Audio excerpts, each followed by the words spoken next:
Biblia y oración para una ciudad que busca vivir la misericordia de Dios, siendo humanos y más fraternos. Abre tu corazón y escucha atentamente las lecturas.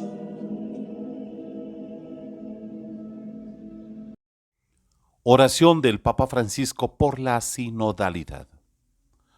Ven, Espíritu Santo, tú que suscitas lenguas nuevas y pones en los labios palabras de vida, líbranos de convertirnos en una iglesia de museo, hermosa pero muda, con mucho pasado y poco futuro. Ven en medio nuestro para que en la experiencia sinodal no nos dejemos abrumar por el desencanto, no diluyamos la profecía, no terminemos por reducirlo todo a discusiones estériles. Ven, Espíritu de amor, dispón nuestros corazones a la escucha. Ven, Espíritu de santidad, renueva al santo pueblo de Dios. Ven, Espíritu creador, renueva la faz de la tierra. Amén.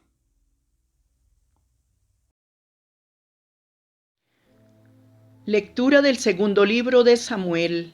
En aquellos días, Absalón se encontró frente a los hombres de David.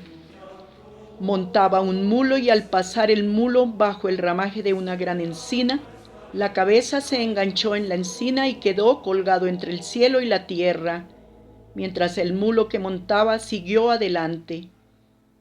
Alguien lo vio y avisó a Joab: he visto a Absalón colgado de una encina. Cogiendo Joab 3 venablos en la mano, los clavó en el corazón de Absalón. David estaba sentado entre las dos puertas. El vigía subió a la terraza del portón, sobre la muralla. Alzó los ojos y vio que un hombre venía corriendo en solitario. El vigía gritó para anunciárselo al rey. El rey dijo: si es uno solo, trae buenas noticias en su boca. Cuando llegó el cusita, dijo: reciba una buena noticia el rey, mi señor. El Señor te ha hecho justicia hoy, librándote de la mano de todos los que se levantaron contra ti. El rey preguntó: ¿se encuentra bien el muchacho Absalón? El cusita respondió: que a los enemigos de mi señor, el rey, y a todos los que se han levantado contra ti para hacerte mal, les ocurra como al muchacho. Entonces el rey se estremeció, subió a la habitación superior del portón y se puso a llorar. Decía al subir: hijo mío, Absalón, hijo mío, Absalón, ¿quién debiera haber muerto en tu lugar? Absalón, hijo mío, hijo mío. Avisaron a Joab. El rey llora y hace duelo por Absalón. Así, la victoria de aquel día se convirtió en duelo para todo el pueblo, al oír decir que el rey estaba apenado por su hijo. Palabra de Dios. Te alabamos, Señor.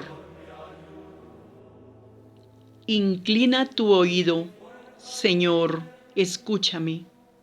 Inclina tu oído, Señor, escúchame, que soy un pobre desamparado. Protege mi vida, que soy un fiel tuyo. Salva, Dios mío, a tu siervo, que confía en ti. Inclina tu oído, Señor, escúchame. Piedad de mí, Señor, que a ti te estoy llamando todo el día. Alegra el alma de tu siervo, pues levanto mi alma hacia ti, Señor. Inclina tu oído, Señor, escúchame. Porque tú, Señor, eres bueno y clemente, rico en misericordia con los que te invocan. Señor, escucha mi oración, atiende a la voz de mi súplica. Inclina tu oído, Señor, escúchame. Lectura del Santo Evangelio según San Marcos, capítulo 5, versículos del 21 al 43. En aquel tiempo, Jesús atravesó de nuevo en barca a la otra orilla. Se le reunió mucha gente a su alrededor y se quedó junto al mar. Se acercó un jefe de la sinagoga que se llamaba Jairo y al verlo se echó a sus pies rogándole con insistencia: mi niña está en las últimas. Ven, impón las manos sobre ella para que se cure y viva. Se fue con él y lo seguía mucha gente que lo apretujaba. Había una mujer que padecía flujos de sangre desde hacía 12 años. Había sufrido mucho a manos de los médicos y se había gastado en eso toda su fortuna. Pero en vez de mejorar, se había puesto peor. Oyó hablar de Jesús y acercándose por detrás entre la gente, le tocó el manto, pensando: con solo tocarle el manto curaré. Inmediatamente se secó la fuente de sus hemorragias y notó que su cuerpo estaba curado. Jesús, notando que había salido fuerza de él, se volvió enseguida en medio de la gente y preguntaba: ¿quién me ha tocado el manto? Los discípulos le contestaban: ¿ves cómo te apretuja la gente y preguntas: ¿quién me ha tocado? Él seguía mirando alrededor para ver a la que había hecho esto. La mujer se acercó asustada y temblorosa al comprender lo que había ocurrido. Se le echó a los pies y le confesó toda la verdad. Él le dice: hija, tu fe te ha salvado. Vete en paz y queda curada de tu enfermedad. Y todavía estaba hablando cuando llegaron de casa del jefe de la sinagoga para decirle: tu hija se ha muerto. ¿Para qué molestar más al maestro? Jesús alcanzó a oír lo que hablaban y le dijo al jefe de la sinagoga: no temas, basta que tengas fe.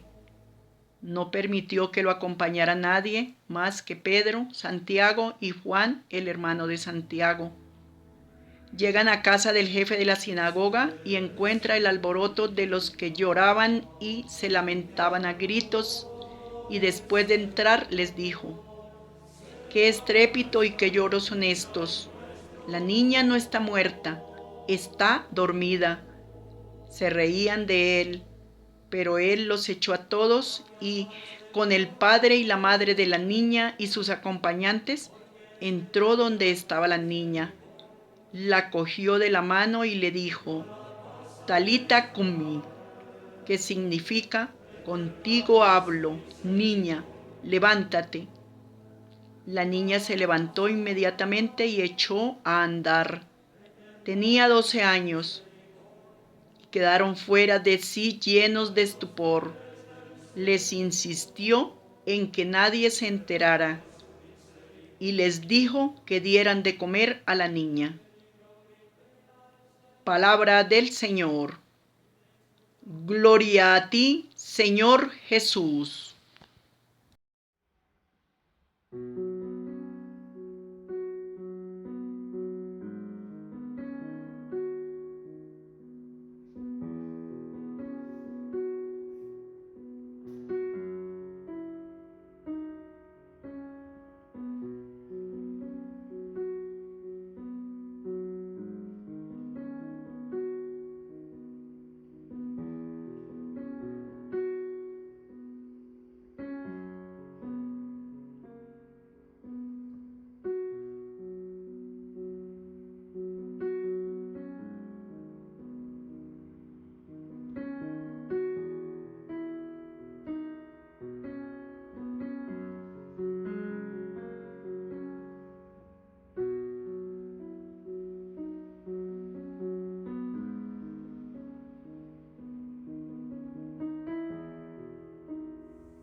Leyendo este texto de Samuel en la primera lectura, donde se nos narra la muerte de Absalón, el hijo de David, me recuerda la situación que he podido apreciar como sacerdote de muchas personas, inclusive mi propia familia, cuando lloran a las personas que han fallecido.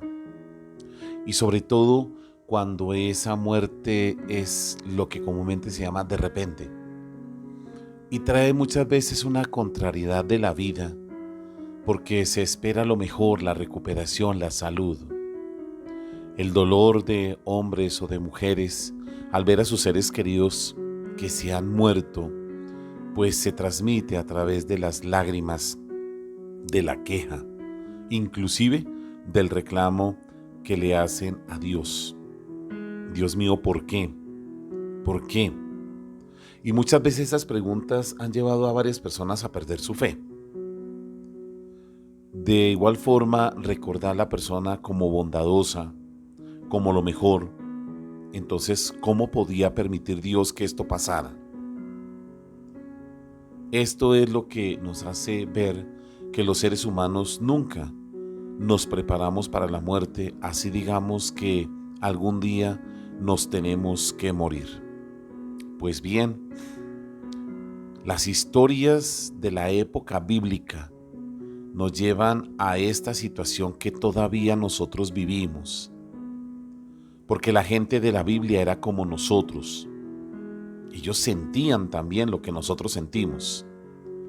Y sobre todo, ese aspecto, esa proyección que se tenía sobre la muerte. Más cuando las muertes son trágicas. Hoy vemos muchas madres que lloran la muerte de sus hijos, por ejemplo, cuando ha ocurrido una tragedia, un accidente o un asesinato. David vivió esta situación, la muerte de su hijo Absalón.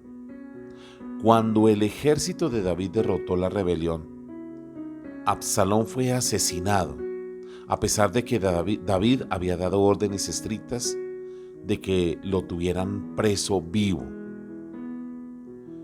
De ahí el dolor tan duro que tuvo el rey David por la muerte de su hijo.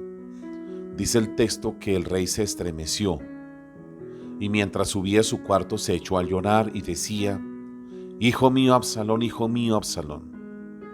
¿cómo quisiera yo haber muerto en tu lugar? Absalón, hijo mío.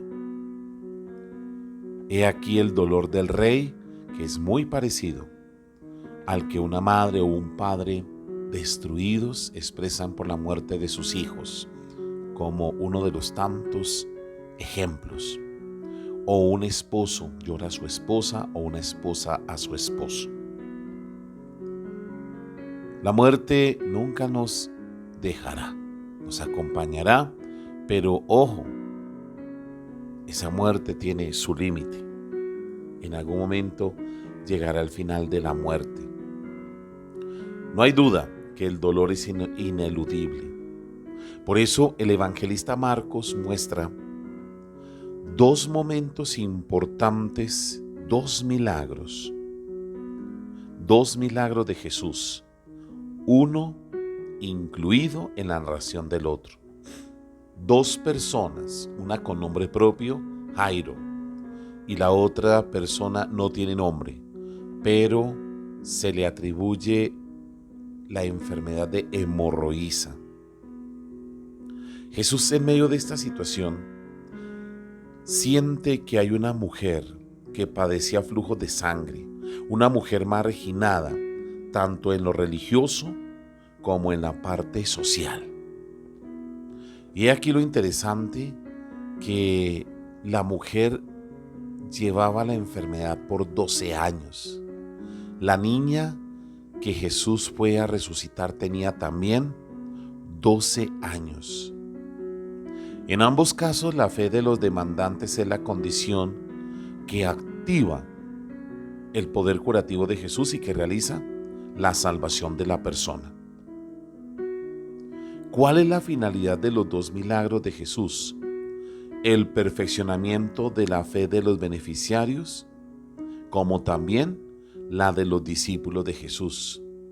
Por eso Jesús se llevó 3 testigos y entraron con él en la resurrección de la hija de Jairo, que fueron los mismos que estuvieron presentes en la transfiguración y en la agonía de Getsemaní.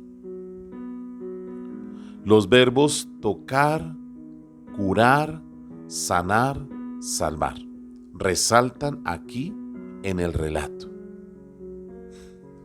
No bastaba solamente con tocar. La mujer tocó a Jesús, pero los discípulos reclaman cuando Jesús dice, alguien me ha tocado. Y los discípulos dicen, pero ¿cómo reclamas que alguien te ha tocado si estamos en medio de tanta gente que nos apretuja? ¿Qué quiere decir esto? Que el solo hecho de tocar no es como una cuestión mágica, sino que alguien se acercó a Jesús con una fuerza, con una fe, con una seguridad. He escuchado a algunas personas cuando dicen y hablan de la energía que alguien transmite, llámese energía positiva, energía negativa. Dentro de nuestro lenguaje coloquial lo manejamos así, pero más allá de energías, es también la misma capacidad que las personas tienen de recibir la gracia de Dios y la fe que quieren transmitir o que esperan. Por ello, Jesús llama a la mujer y la mujer le confiesa todo. Jesús la despide diciéndole, tu fe te ha curado. No solamente es tocar, es que también te vas curada, sanada. Y esto es lo que hace ver, hace crecer, forma la fe de todos los que rodeaban a aquella mujer, como también la de sus discípulos. Y en medio de esta situación entonces aparece el caso de la hija de Jairo, donde la duda de las personas que estaban allí, cuando escuchan que la niña ha muerto, Jesús dice claramente, no está muerta, está dormida. ¿Para qué molestar más al maestro? Es como querer decir, ¿será capaz de resucitarla? ¿Cuántos de nosotros muchas veces no sentimos esa duda del mismo Dios, del mismo Jesús? Y por eso las personas se nos van.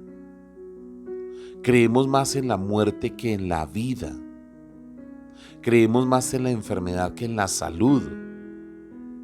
Nos llenamos muchas veces de tanta información nociva, tóxica, que no nos permite ver más allá de lo que es la gracia, la salud, la vida de Dios. ¿Será capaz de sanarnos? Los mensajeros de Jairo no lo creían, pero Jairo sí. Jairo estaba seguro. Y es así como la fe de Jairo alcanza el momento fuerte. ¿Qué es lo que le dice Jesús? No temas, basta que tengas fe. La mujer curada tuvo miedo porque la fuera a regañar, pero no tuvo miedo al tocarlo. Aquí Jairo se siente fortalecido por Jesús porque Jesús ve la seguridad de Jairo y por eso entra a la casa. Permitamos que Jesús entre a nuestras vidas. Es que cuando Jesús entra a nuestras vidas, entra la vida, entra la salud. Cuando tú tengas enfermos en tu casa, nunca te pongas en el plan de llorar y formar una tragedia, aunque es de entender que el momento es difícil. Claro, ¿a quién no le va a sentir dolor ver a la otra persona enferma y a punto de morirse? Pero recuerda que nosotros no podemos tener todo bajo control. Dios sí, y en la persona de Jesús también. En la cruz de Cristo, el pecado y la muerte se encontraron. El pecado y la justicia se encontraron. En la cruz de Cristo es donde nosotros vemos cómo Él venció la muerte. Y al vencer la muerte no nos abandona. Esa es nuestra fuerza. Sí, las personas se tienen que ir en algún momento. Las personas nos tenemos que enfermar. Pero no es la desgracia. Para nada. Tengamos una fe firme que Jesús derrotó la muerte y en algún momento la vida destruirá la muerte para siempre y nunca estaremos solos. Son las promesas confiables de que algún día la muerte morirá. Nuestro Señor ve nuestras lágrimas, nuestro dolor, no es indiferente.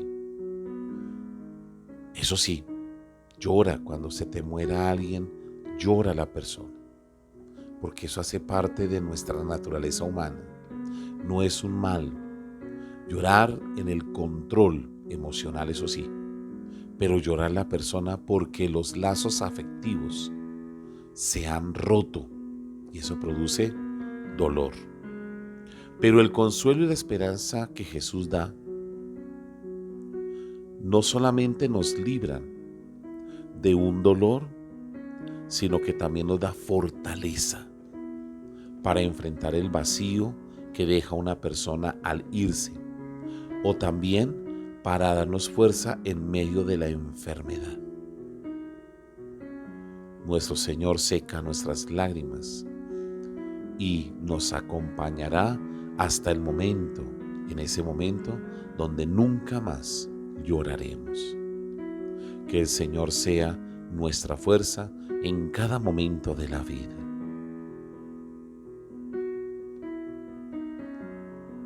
Padre nuestro que estás en el cielo, santificado sea tu nombre. Venga a nosotros tu reino, hágase tu voluntad en la tierra como en el cielo. Danos hoy nuestro pan de cada día, perdona nuestras ofensas, como también nosotros perdonamos a los que nos ofenden. No nos dejes caer en la tentación y líbranos del mal. Y el Señor te bendiga abundantemente, Padre, Hijo y Espíritu Santo, descienda sobre ti. Amén. Acojámonos a la Santísima Virgen María como madre, como mujer. Nos fortalece también en esos momentos difíciles.